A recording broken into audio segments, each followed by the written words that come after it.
අයිබෝවන් සුබ දවසක් ජපන් YouTube channel එකට ඔයාලව ආදරයෙන් පිළිගන්නවා. ජපානය ගැන විස්තර දැනගන්න වගේම ජපාන් ඉන්න කැමති ඔයාලා හැමදෙනාටම අදත් ලස්සන වීඩියෝ එකක් අරගෙන ආවා. ආදරයෙන් ආරාධනා කරනවා වීඩියෝ එක නරඹන්න කියලා. අද වීඩියෝ එක ඉතාමත් ඉක්මනින් පහසුවෙන් හදන්න පුළුවන් ස්පැගටි එකක් හදන්න තමයි ඔයාලට අරගෙන එන්නේ. ජපානයේ ස්පැගටි සුලභව ආහාරයට ගන්න කෑමක්.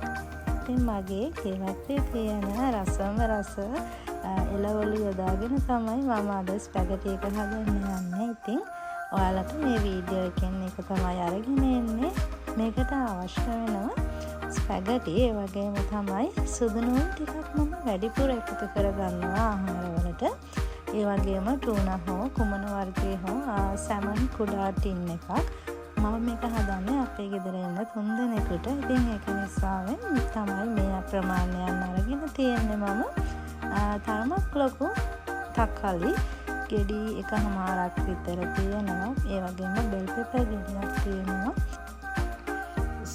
තක්කාලි සෝස් අවශ්‍ය වෙනවා. රස පදමට ලුණු සහ ගම්මිරිස්, කැලි මිරිස් සහ මිරිස් කුඩු. අපි බලමු කොහොමද මේක හදන්නේ කියලා. මම ඉක්මනින්ම හදා ගන්න ඕන නිසා එකවර පෑන් දෙකකටම මේ විදිහට එකකට ස්පැගටි එක හදා ගන්න අවශ්‍ය වතුර දාලා අනිත් පෑන් එකට මේ විදිහට මම ස්පැගටි එකට අවශ්‍ය කරි එක හදා ගන්න තමයි හදන්නේ. ඒකෙදි තෙල් දාලා ඔයාලා කැමති කුකින් ඔයිල් වර්ගයක් හෝ ඔලිව් ඔයිල් යොදා ගන්න පුළුවන්. ඒකට සුදු නූල් දාලා සුදු නූල් ටික හරියට බැදුනට පස්සේ ඒකට කොටු කපාගත්ත තක්කාලි මේ විදිහට යොදා ගන්නවා. ඉතින් මම මෙතනදී තක්කාලි කපාගෙන යොදා ගත්තට ඔයාලට පුළුවන් බ්ලෙන්ඩර් කරලා ගන්න. මම ඉතින් බ්ලෙන්ඩර් කරලා ගන්න එකට එච්චරම කැමති නැහැ. ඒක නිසාවෙන් තමයි මේ විදිහට කොටු කපලා මම ගත්තේ. ඉතින් ඊට පස්සේ ඒකට විනාඩි 2ක් 3ක් බැදුනට පස්සේ මේ විදිහට සැමන් එකේ වතුර එක යොදා ගන්නවා. ඔයාලා කැමති නම් ඒක යොදා ගන්න පුළුවන්. නැත්නම් ඒක යොදාගන්නේ නැතුව වුණත් කෑම එක හදන්න පුළුවන්.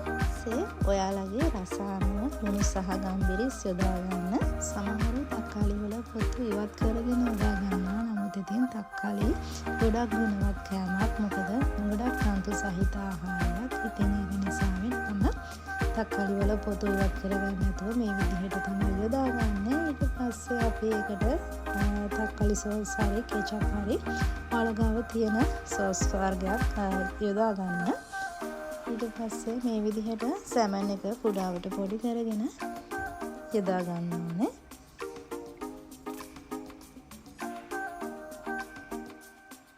සාමාන්‍යයෙන් මේ වෙනකොට ලිපේ තියලා විනාඩි 10ක් විතර ගිහිල්ලා තියෙන්නේ.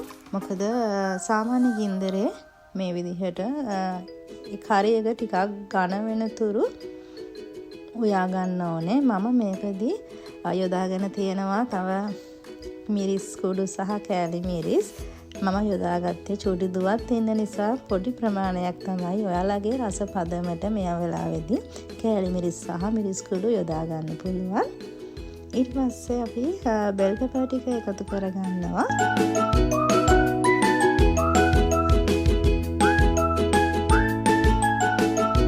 මම මේ දේවල් මගේ ගාඩන් එකේ හදලා තියෙන එළවලු මම ඔයාලට ඉදිරියේදී වීඩියෝ එකක් අරගෙන එන්නම්.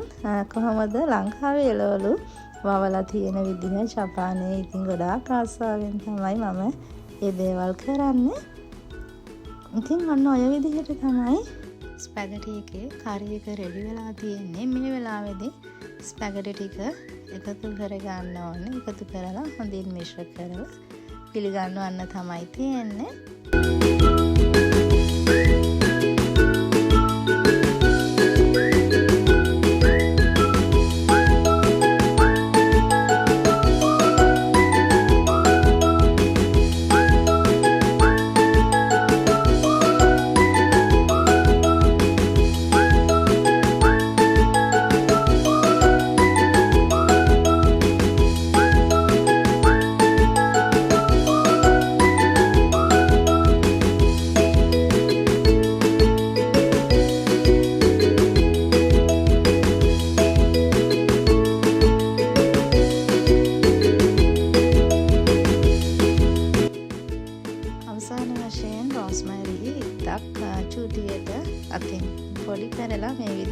හදා ගන්න. ඉතින් ඒකෙන් ලොකු සුවඳක් එනවා වගේම ආහාර රුචිය වැඩි කරනවා වගේම ගොඩක් පෝෂ්‍යදායී කෑමක් තමයි රෝස්මැරි කියලා කියන්නේ. ඉතින් මේ විදිහට තමයි අපේ ස්පැගටි එක හදලා ඉවර වුණාම තියෙන්නේ. ඔයාලත් හදලා බලන්න. ඉතාමත්ම ඉක්මනින් හදන්න පුළුවන් කෑමක්.